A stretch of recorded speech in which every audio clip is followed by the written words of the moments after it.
सखर सूबाई तक पीएस चोबे जा आज़ाद उम्मीदवार सिराज ख़ान खोसो मुख़्तलिफ़ इलाक़नि में तूफ़ानी चूंड मुहिम जो दौरो कयो। जिते मीडिया सां ॻाल्हाईंदे सिराज ख़ान खोसो चयो त जिते बि वियो आहियां अवाम खां 15 साल हुकूमत कंदड़नि जी नाइंसाफ़ी जा दास्तान ॿुधा आहिनि।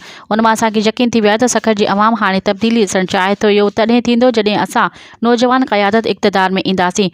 अची अवाम खे उहे बुनियादी सहूलियतूं ॾींदासीं जेके गुज़िरियल हुकूमतुनि अवाम खां कसे वरितियूं आहिनि, जीअं तालीम, गैस, बिजली, पीअण जो साफ़ पाणी। उहे सभु बुनियादी सहूलियतूं अवाम जो हक़ आहे। इहो तॾहिं थींदो जॾहिं तव्हां जहाज़ जे निशान ते ठपो हणी कामयाबु कंदा।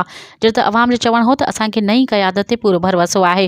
पुराणनि खे आज़मायो आहे, हाणे उन्हनि जो को बि फ़ाइदो न आहे।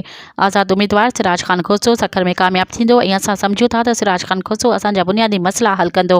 असांखे उन नौजवान ते फ़ख़्रु आहे जेको आज़ाद उम्मीदवार तौरु वॾनि जबलनि अॻियां उथी बीठो आहे। मज़ीद ख़बरनि ऐं तफ़सीलात लाइ विज़िट कयो असांजी वेबसाइट www.awamiNewsHD.com ऐं ॾिसंदा रहो अवामी न्यूज़ HD।